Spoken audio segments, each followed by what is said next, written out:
Halo teman-teman, kembali lagi bersama channel Time is Brain. Pada hari ini kita akan membahas mengenai materi kejang demam. Kita langsung mulai saja. Jadi kejang demam ini memiliki SKD 4, yang berarti kita bertanggung jawab sampai ke tata laksana akhir ya teman-teman. Jadi definisinya itu adalah bangkitan kejang yang terjadi pada kenaikan suhu tubuh, yaitu suhu rektalnya di atas 38 derajat Celcius, yang disebabkan oleh suatu proses ekstrakranium atau di luar kranium. Ini menurut konsensus kejang demam, teman-teman.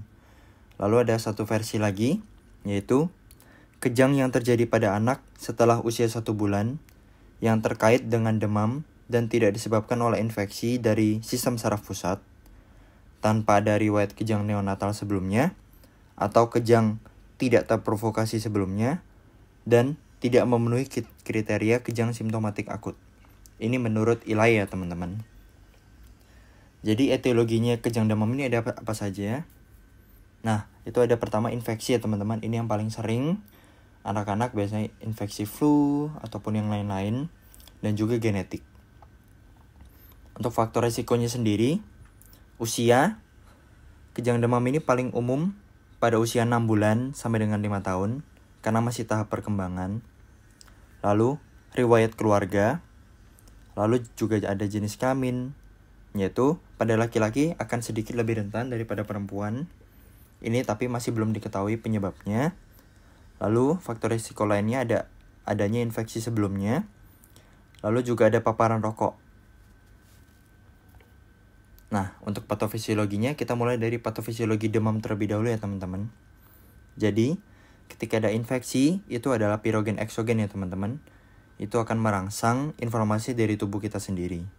Lalu ketika ada inflamasi, maka sel neutrofil dan lain-lain dari tubuh kita akan mengeluarkan sitokin inflamasi. Contohnya ada IL-1, IL-6, dan juga TNF-alpha.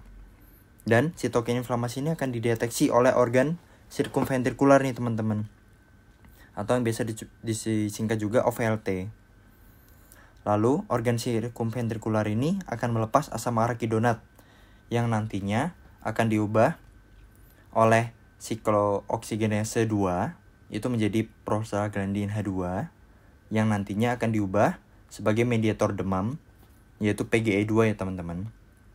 Lalu PGE2 ini nanti akan berikatan dengan reseptor EP3 nih teman-teman, di preoptik anterior di hipotalamus. Nah, setelah dari sana, hasil berikatannya mereka ini akan mengaktifkan adenilat siklase nih teman-teman untuk meningkatkan produksi siklik adenilat monofosfat nih teman-teman. Yang dimana nanti jika CMP-nya semakin banyak akan mengaktifkan protein kinase A. Nah, protein kinase A inilah yang meningkatkan set point dari tubuh kita. Sehingga akhirnya kita akan memproduksi demam nih dari tubuh kita sendiri. Lalu, bagaimana prosesnya? Demam ini menghasilkan sebuah kejang nih teman-teman. Jadi tadi kan sudah ada kita sampaikan kalau misalnya ada sitokin inflamasi. Nah, sitokin inflamasi ini jika dalam kadar yang banyak, yaitu seperti IL-6, TNF-alpha, dan juga IL-1 beta, itu bakal menembus blood-brain barrier nih teman-teman. Yang dimana nanti dia bakal memiliki sifat yang pertama glutamat mimikri nih teman-teman, yaitu dia bekerja seperti glutamat. Kita tahu kalau misalnya glutamat ini merupakan neurotransmitter eksitatorik ya teman-teman. Sehingga semakin banyak potensial aksinya, maka aktivitas di otak itu semakin tinggi teman-teman. Lalu, selain dia juga memiliki sifat glutamat mimikri, sitokin ini juga meningkatkan glutamatergic. Jadi, neuron-neuron yang menghasilkan glutamat ini menjadi sangat aktif nih teman-teman. Sehingga glutamatnya semakin banyak dan aktivitas di otak semakin meningkat. Lalu, bagaimana demam itu sendiri juga menghasilkan sebuah kejang. Jadi demam itu meningkatkan aktivitas neuronal di otak nih teman-teman. Sehingga menghasilkan kejang juga. Jadi, patofisiologinya semudah itu ya teman-teman. Nanti bisa diulang-ulang lagi kalau misalnya lebih ingin mengerti lagi.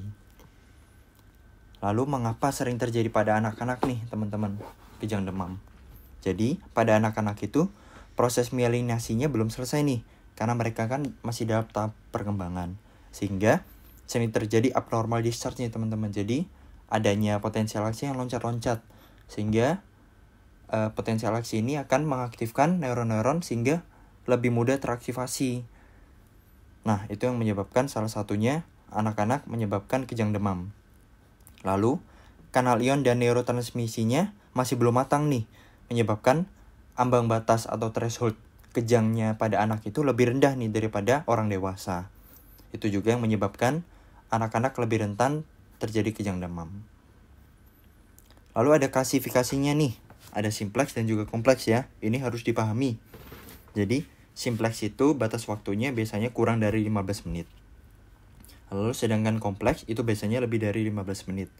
Lalu, simplex ini terjadinya satu kali nih. Dan di bawah 24 jam nih biasanya. Dan sedangkan kalau kompleks itu dalam 24 jam itu bisa 2 kali atau lebih nih teman-teman. Dan biasanya extend nih, melebihi 24 jam. Lalu, bentuk kejangnya pada simplex itu biasanya umum nih teman-teman.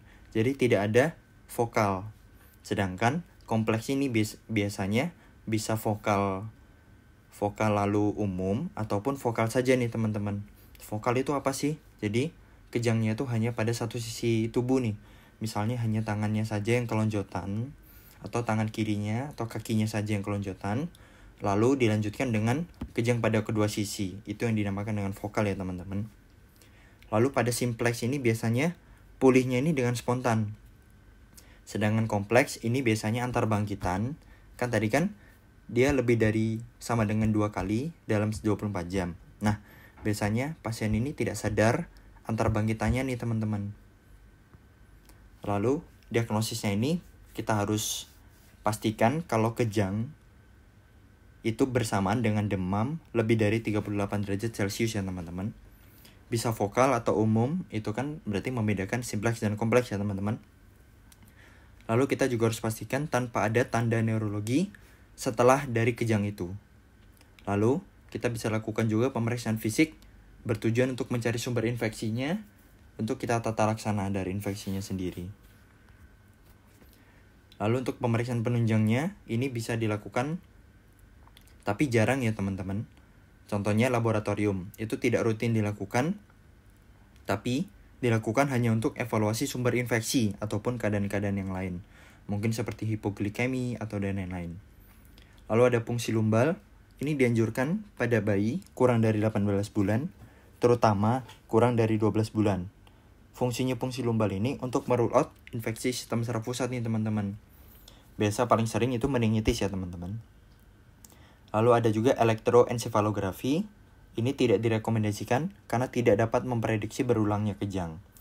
Hanya dilakukan pada pasien anak yang kejang demamnya itu tidak khas.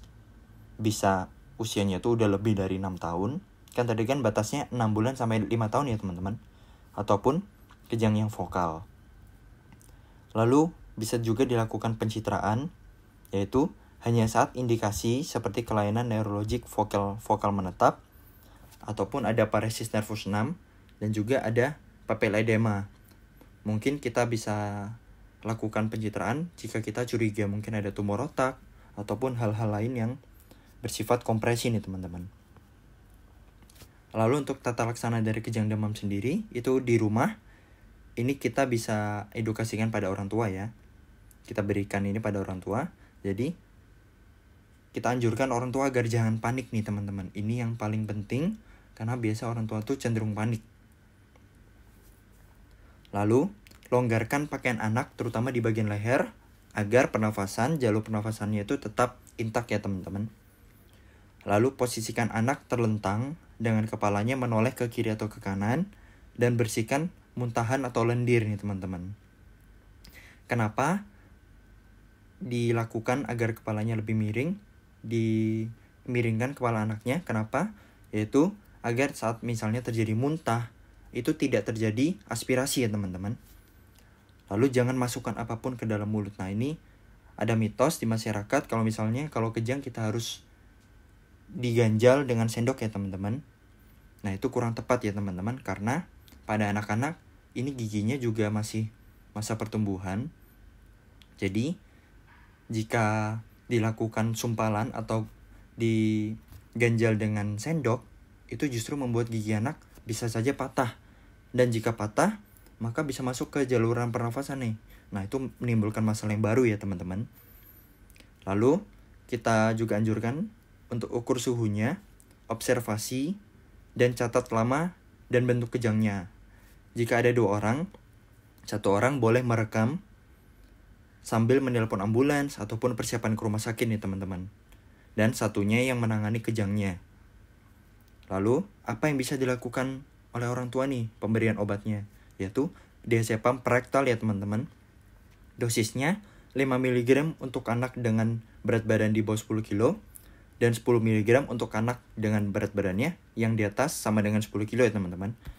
Jika setelah pemberian diazepam rektal ini belum berhenti, itu dapat diulang lagi ya teman-teman, tapi intervalnya 5 menit.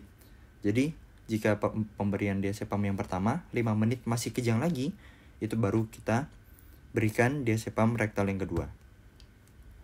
Lalu jika masih kejang lagi, kita langsung rujuk ke rumah sakit. Oleh karena itu tadi, jika ada 2 orang, 1 bisa menelpon ambulans, dan satunya bisa persiapan ke rumah sakit.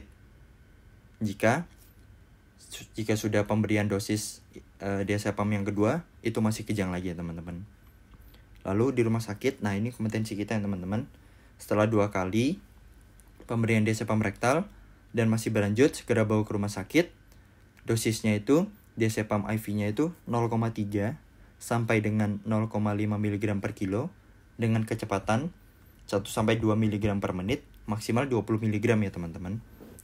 Dan jika masih belum berhenti, kita berikan phenytoin secara IV juga dengan dosis awal 10-20 mg per kilogram berat badan dan kecepatan 1 mg per kilogram per menit ya teman-teman. Atau kurang dari 50 mg per menit. Bila sudah berhenti, berikan phenytoin 4-8 mg per kilogram per hari. Dimulai 12 jam setelah pemberian phenytoin sebelumnya. Jadi, jika misalnya sudah diberikan phenytoin jam 6 dan sudah berhenti, kita berikan lagi phenytoin 4-8 mg per kilogram ini jam 6 sore ya teman-teman. Nah, jika masih belum berhenti, kita baru rujuk ke ICU. Lalu untuk tata laksana antipiretiknya, demamnya itu berikan paracetamol 10-15 mg per kilo 4 kali sehari. Ini walaupun tidak ada penelitian yang mendukung, tetapi para dokter-dokter anak di Indonesia setuju untuk diberikan paracetamol.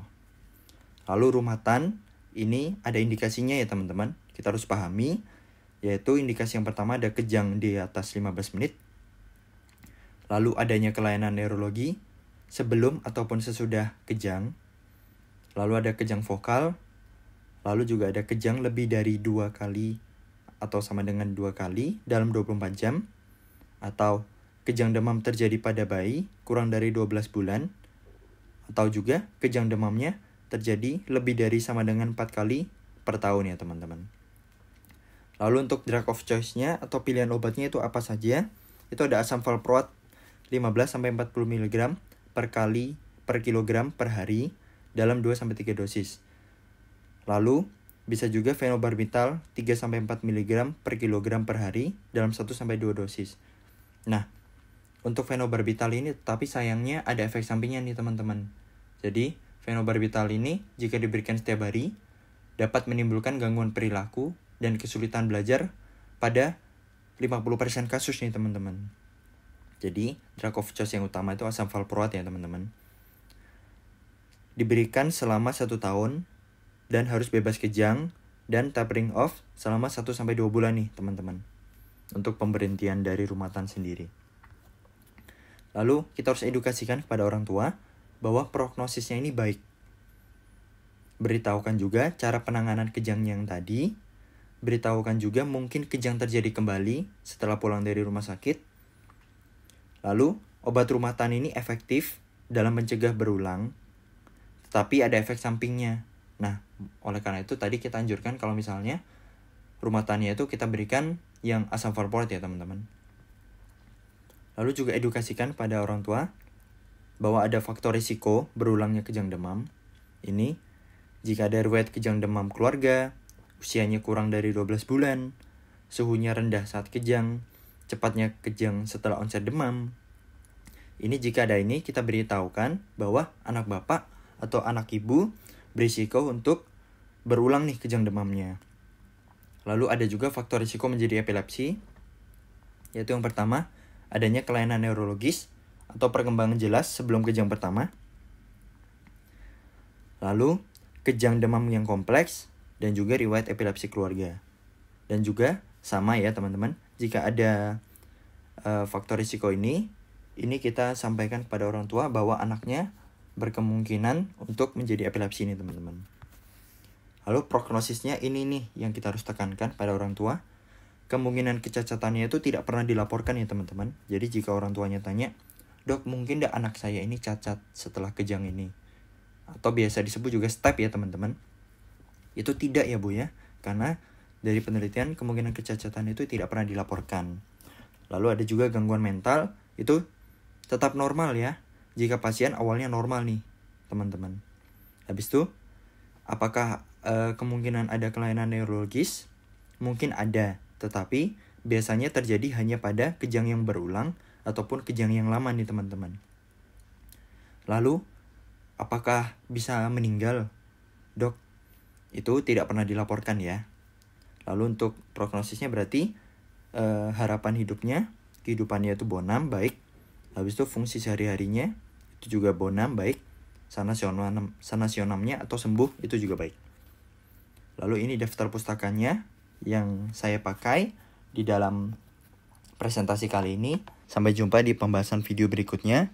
Jangan lupa subscribe, like, dan juga share ke teman-teman kalian. Dan apabila ada kritik dan saran, bisa disampaikan di kolom komentar ya. Terima kasih.